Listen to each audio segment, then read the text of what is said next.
Okay. Property number 4.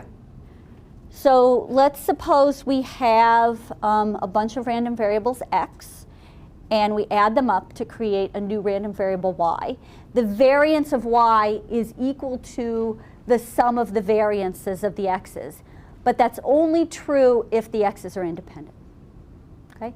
So remember when we had a very similar property for expectation. We did not require independence there. We require independence here. Why is that?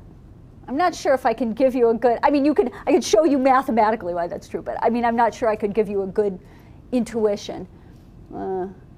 Yeah, actually, there probably is a sort of a geometric intuition I could give you, but I might have to think about it for a couple minutes so it would be coherent. So, okay. And then property number 5 is, again, sort of a combination of 3 and 4. We have a sort of an arbitrary linear transformation of the x's, and the variance of the resulting random variable is just going to be equal to the sum of the variances, where each variance is multiplied by the square of the multiplicative factor in the linear combination. Okay? And again, here the x's have to be independent for this to be true. And then finally, the 6th property is that the variance of x is equal to the expectation of x squared minus the expectation of x quantity squared. And this is pretty easy to prove if you just start from the sort of definition of variance. It's not too difficult to show this.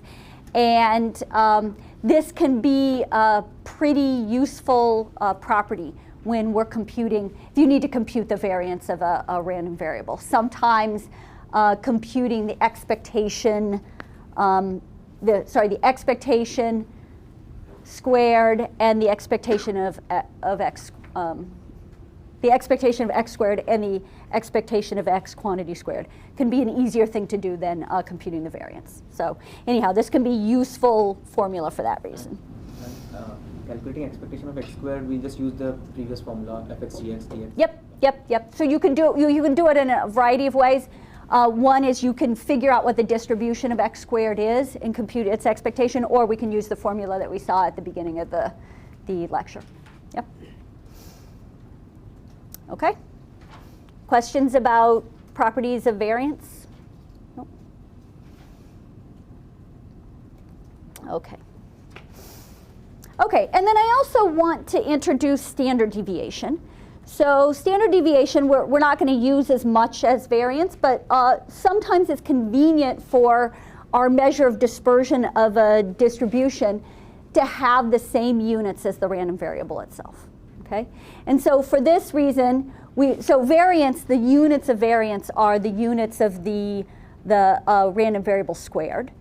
And here, what we do is we just define the standard deviation to be the square root of the variance. Okay? And that's going to have the same units as the random variable itself. Okay? So, in a lot of ways, standard deviation and variance are, I mean, they're obviously, one's a function of the other, but they're essentially equivalent ways of measuring the dispersion of a distribution. And sometimes it's easier to use standard deviation, and sometimes it's easier to use variance.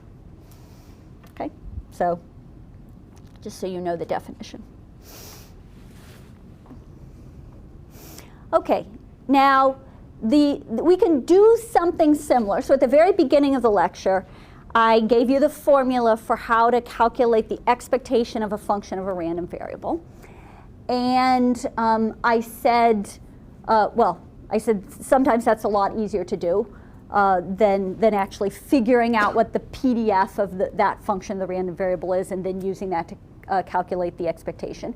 Well, sometimes we might want a shortcut for calculating variance as well.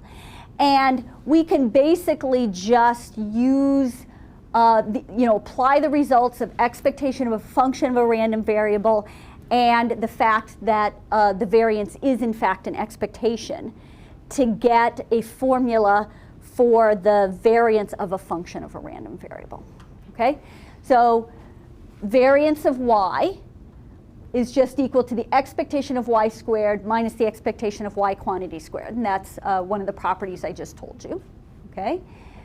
But let's suppose we don't want to calculate the expectation. We don't want to calculate this distribution, this PDF. Okay? And so what we want to do instead is just plug in the formula R of x and calculate the expectation of that instead. And so using the formula for expectation of a function of a random variable, we get that the variance is equal to this minus this. Okay? So this is just combining kind of the definition of variance and this property of variance I just showed you with the expectation of a function of a random variable, combining all those things together to get this formula.